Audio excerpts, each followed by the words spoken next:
போன வீடியோட தொடர்ச்சி தான் இந்த வீடியோ. இந்த கருப்பசாமியில் நைட்டு நட சாத்திட்டு பகல்ல நட திறக்கிறதுக்கு முன்னாடி கோயிலோட கருவறை கதவை 3 தடவை தட்டி ஐயாட்ட உத்தரவு கேட்டு தான் நடையை திறக்கிறாங்க. இந்த கோயில கெடா வெட்டுறாங்க. ஆனா கருப்பசாமிக்கு இல்ல, கருப்பசாமி சுத்த சைவம். இவருக்கு துணையா இருக்க பூதங்களுக்காண்டி இவர் முன்னாடி வச்சு கெடா வெட்டுறாங்க.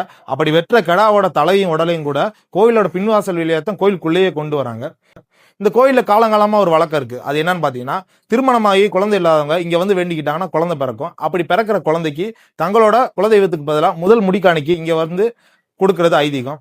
கோயிலோட திருவிழா அப்படின்னு பாத்தீங்கன்னா மாசி மகா சிவராத்திரி அன்னைக்கு ஃபுல்லா விடிய விடிய நட திறந்திருக்கும். மக்கள் முத்தையா முத்துக்கருப்பசாமி, பாறையடி முத்துக்கருப்பசாமி என்ற பேர் சொல்லி வணங்குறாங்க. குலதெய்வம் தெரியாதவங்களும் ஊர் பொதுமக்களும் இவரை வந்து வழிபடுறாங்க.